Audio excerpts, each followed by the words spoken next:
ओम बोली से सदगुरु भगवान की जय। बोली से अहोई मैया की जय। 80 अहोई व्रत कथा। एक बार एक साहूकार के 7 बेटे थे और एक बेटी थी। साहूकार ने अपने 7 बेटों और बेटी की शादी कर दी थी। अब उसके घर में 7 बेटों के साथ 7 बहुएं भी थीं। एक समय साहूकार की बेटी अपने ससुराल से मायके आई। दीपावली का समय था। प्राचीन समय था, मिट्टी के घर होते थे, तो घर को मिट्टी से लीपना था। तो साहूकार की बहुएं मिट्टी लेने के लिए जंगल गई, साथ में बेटी भी गई। जहां से साहूकार की बेटी मिट्टी काट रही थी, उस स्थान पर एक शाही एक जीव होता है जिसे इंग्लिश में हेजहॉग बोलते हैं। हेजहॉग शरीर पे कांटे होते हैं। वो स्याही या स्याहू अपने साथ बेटों के साथ वहां रहती थी। मिट्टी काटते हुए गलती से साहूकार की बेटी की खुरपी की चोट से स्याहू का एक बच्चा मारा गया। इस पर वो स्याहू बहुत क्रोधित हो गई और उसने श्राप दिया कि मैं तुम्हारी कोख को बांधूंगी, तुम्हारे अब कोई बच्चा नहीं होगा।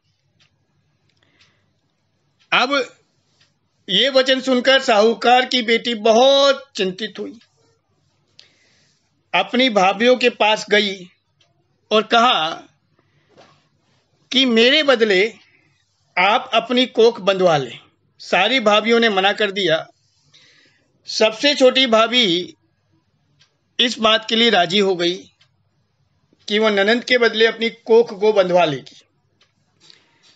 जब इस बात पे राजी हुई तो इसके बाद साहूकार की छोटी बहू के जो भी बच्चे होते वह 7 दिन में मृत्यु को प्राप्त हो जाते। इस प्रकार 7 पुत्रों की मृत्यु हो गई। जब ऐसा हुआ तो पंडित जी को बुलवाया गया। इसका कारण पूछा गया, उपाय पूछा गया, तो पंडित जी ने कहा कि एक सुरही गाय की सेवा करो, गऊ की सेवा करो। पंडित जी की सलाह पर छोटी बहू ने सुरही गाय की सेवा प्रारंभ की। अपनी सेवा से गऊ मां प्रसन्न हुई और छोटी बहू से पूछा कि तू मेरी इतनी सेवा कर रही है, क्या चाहती हो, मांगो।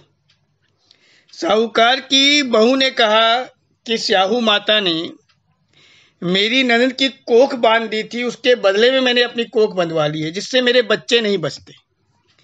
अब आप उसे खुलवा दे तो मैं आपका उपकार मानूंगी। गाय माता ने उसकी बात मानी और उसे साथ लेकर 7 समुद्र पार कर स्याहू माता के पास चली। बहुत दूर थी स्याहू माता। रास्ते पे थक जाने पे दोनों आराम करने लगते हैं। अचानक साहूकार की छोटी बहू की नजर एक और पड़ती है। वो देखती है कि एक सांप गरुड़ पंखनी के बच्चे को डसने जा रहा है। अब वो सांप को मार देती है बहू। इतने में गरुड़ पंखनी वहां आ जाती है।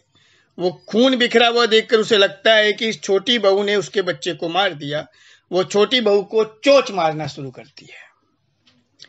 इस पर छोटी बहू कहती है कि उसने तो उसके बच्चे की जान बचाई है। जब अपने बच्चे को सुरक्षित देखती है गरुड़ पंखनी तो बहुत खुश होती है और अतिशीघ्र सुरही गाय के साथ वो गरुड़ पंखनी उस छोटी बहू को स्याहू माता के पास पहुंचा देती है।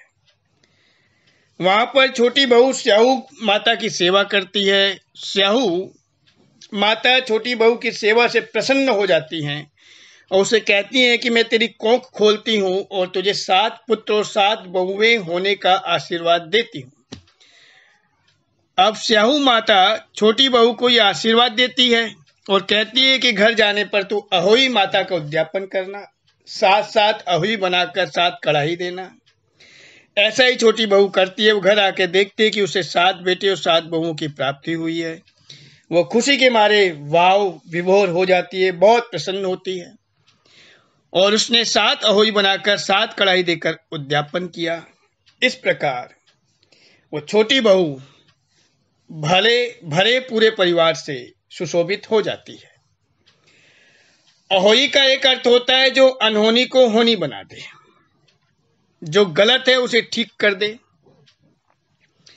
जो अपशगुन है उसे सगुन में बदल दे, जैसे साहूकार की छोटी बहू ने कर दिखाया। जिस तरह अहोई माता ने उस साहूकार की बहू की कोख को खोल दिया, उसी प्रकार इस व्रत को करने वाली सभी नारियों की अभिलाषा पूर्ण हो, ऐसा पार्वती मैया और अहोई माता से प्रार्थना है।